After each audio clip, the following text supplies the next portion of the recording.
there was 2 females and a male, the last hikers I saw coming out, and it was starting to get pretty dark. So I decided to go ahead and set up camp for the night. Maybe an hour, hour and a half after I ate, that just all of a sudden everything just got real quiet. It could have been my imagination, but I swear the wind stopped blowing. And I heard a couple of twigs break, and I was like, okay, it could be some deadfall falling off some of the hickory trees that was around me. But then I heard a real heavy snap. I'd say it wasn't 2 or 3 minutes after that, this thing just, the smell is what really hit me at first, but then just the smell of wet dog really hit strong. And then just literally out of nowhere, this thing came at me. The first time it came, it stopped as soon as I drew my knife and looked down, and I swear I believe it knew exactly what a knife was.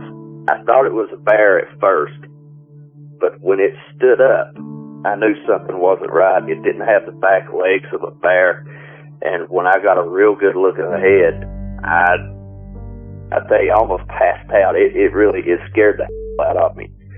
This thing had a head like a wolf, the hind legs of a dog. Then it's when I started noticing the hands. They had like raccoon hands with, I would say, 1.5 to 2 inch claws, maybe. But as soon as I drew my bolo knife, which is this little Filipino-style fighting knife, it backed up on 2 legs and stayed in the shadows, and it just let out a growl that felt like it was going through my soul.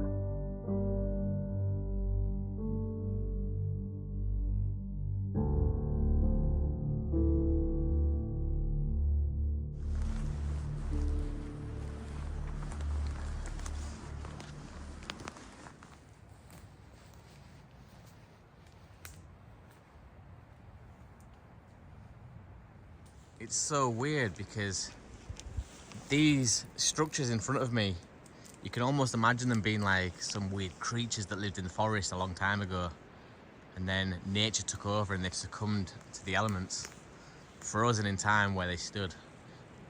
You can almost make out like the shape of a head and shoulders. It's just fascinating how all these different structures and shapes form in this way.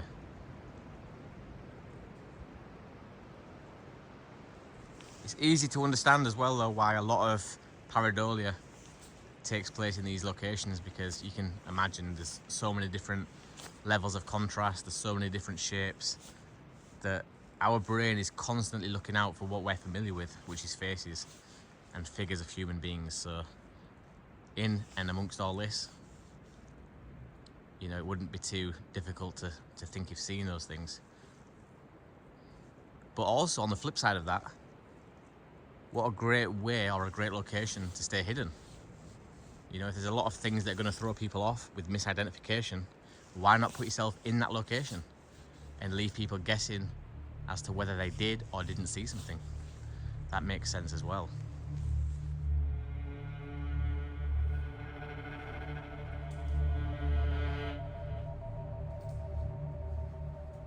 As you can see, we've got all this green stuff just hanging off the branches everywhere. I'd be fascinated to see what it would look like and see if I could actually disappear behind some of that. So I might set the camera up and then try and step behind it. Now you've got to bear in mind, obviously I'm wearing very contrasted clothes, so I will stick out a lot. But if I had all green on, or I was in possession of fur that just looked like this stuff hanging off the tree, that was the same colour, would I blend in? I think I would. I think creatures stepping behind any of this stuff in here would blend in if it matched the same texture and the same colour. Anyway, I'm going to step behind it and take my bag off and just see what I look like.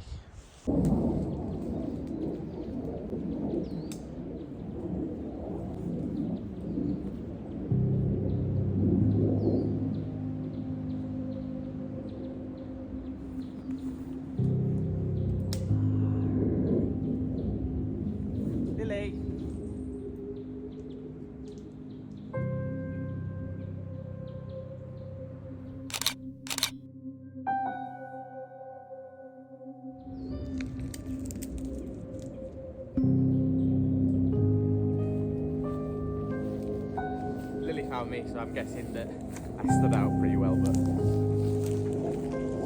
I was just looking back over that footage of me blending into the environment, or trying to, and I'm actually really surprised at how well I did, because I'm wearing a white hat, and I know my colours, the colours of my jacket are like green and quite dark, so you know, it's not as though I'm wearing a luminous yellow or pink, something like that. But even still, I wasn't really trying, and the camera was only like 5 meters away, and I almost disappeared with only a very small piece of foliage hanging off the end of a branch. Now imagine if I was 20 meters away.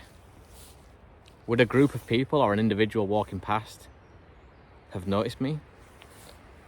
Looking back on that footage, I don't think that they would have done.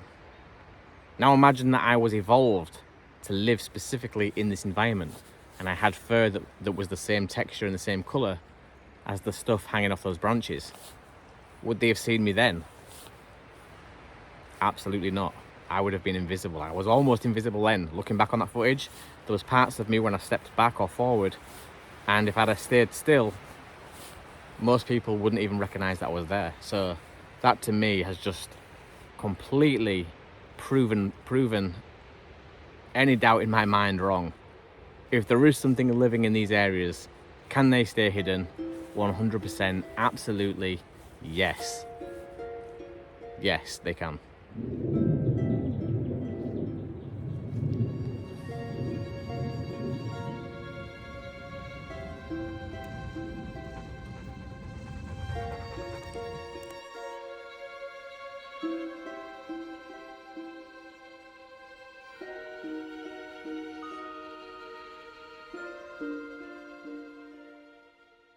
I was hoping that maybe I could get camped up in here tonight, but I don't think that's going to be possible. The ground is just far too soft and uneven, so it would have made for good footage. Like, it's really atmospheric in here and quite eerie, very eerie, if I'm honest.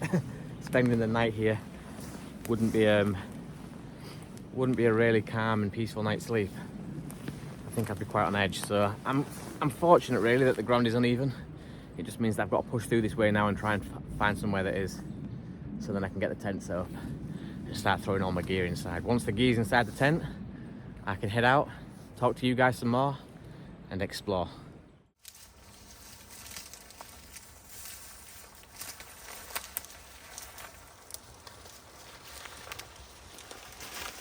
So one of the things that I like to do when I'm out exploring, investigating, is stay far away as possible from the paths. If there's any kind of footpaths or signposts that are leading people back and forth, I want to be as far away from that as possible. So for me, that means pushing my way through dense forested areas like this to get to those hidden gems, places that don't really have any footfall at all. And once I find that place that's even, it's usually where I set the tent up. So that's what I'm looking for now. I'm just looking for somewhere to set the tent up and get settled in for the night, because I think we only have maybe like 2 or 3 hours left, not even that, of decent light. And then that's it. Once we're dedicated, we're here for the long run. We're here all night. Nothing is going to get us out of this area unless I have to physically drop my kit and run in fear. So yeah, that's the main objective, is just get set up for the night, get comfortable, and then head out on the investigation.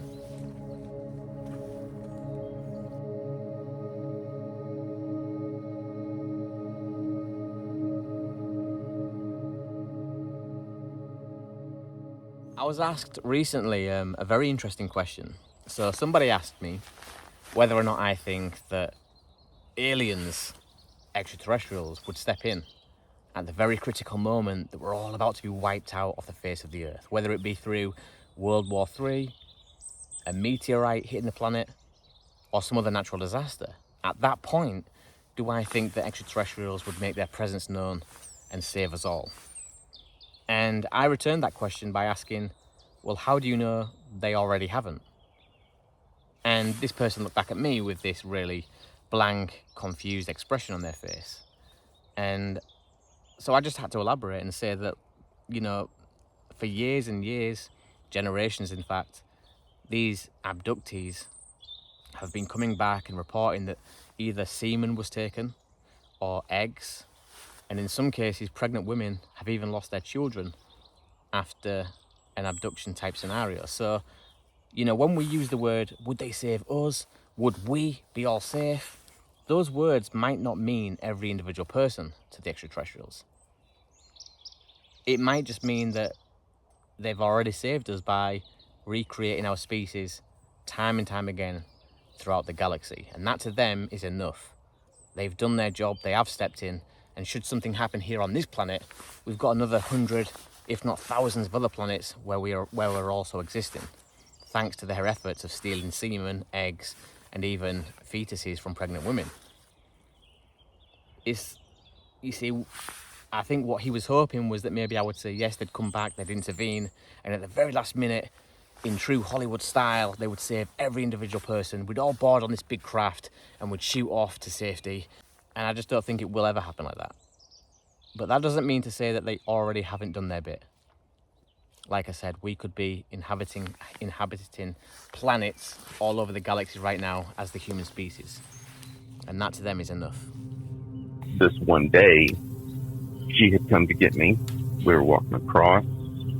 Typical conversation of how was school and all that. And I had noticed something in this area that used to be forest, but a company had come in and cleared almost all the trees, leaving just a few pines and cedar. And I noticed a very large white, what I thought was a man. It did have white hair on its head, not really a furry face or anything like that. It was not wearing any kind of clothes. It had long arms that were only slightly hairy.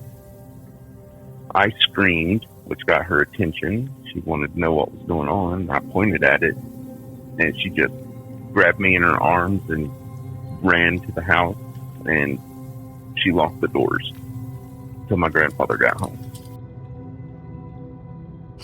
So I'm gonna get the tap up in a minute. But I was just walking through the woods and I was thinking about the amount of burial mounds that have been located in this location. Like, there's been hundreds, if not thousands already, burial mounds that have been unearthed. And I often wonder why that would create paranormal activity. I mean, besides the obvious, you know, a lot of dead people and spirits roaming around. I just, you know, if there is an afterlife that could even give us this ability of being a spirit, why would that spirit then choose to haunt a woodland? Surely it's not bound by space or time and it can literally go wherever it wants in this new paranormal dimension. You know, and I've often said this about graveyards. Like, a lot of paranormal investigators will go into graveyards, and I've always thought that surely that would be the last place somebody who's passed over would want to spend their time. You know, wouldn't it be with loved ones? Wouldn't it be in their favourite place? But we do know that happens. We do know that, you know, paranormal activity does occur in graveyards and they do appear in woodlands. So maybe they don't have a say. Maybe they don't have free will. Maybe it's something to do with the energy where it's left, or where it left the body. I don't really know the ins and outs of it, but yeah, it's a fascinating idea to think that, you know, you've now broke free from the chains of your body, your physical body. You can literally go wherever you want, and yet you decide to stay in a graveyard that really, for most people, they don't have ties to a graveyard. It's where they finish their days in the physical form. But other than that, most people, you know, don't really care much for graveyards in their living life. So why would they spend their spiritual life there? You know, I've always thought about that.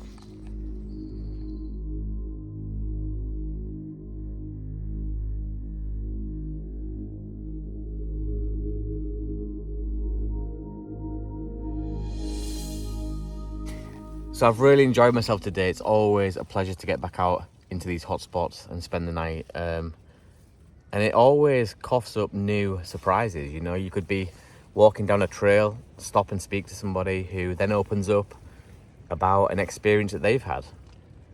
Or it could be a strange noise that even after all these years, you know, you've never heard still. It's kind of a new thing that takes you back. So there's always something exciting happening. It's always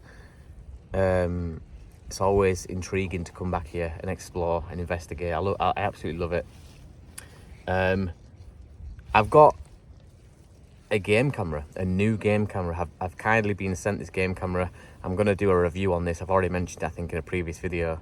But yeah, that's 2 game cameras now. So we're upping the ante. And this game camera is a lot better than the old one that I've been using. For many different reasons. I will go into that once I reveal it here on the channel. But I'm looking forward to getting that out, getting it put through its paces and seeing what we can find with 2 game cameras out, one of which is quite state of the art, basically. So yeah, that's a really good thing that I'm excited about coming up in the future.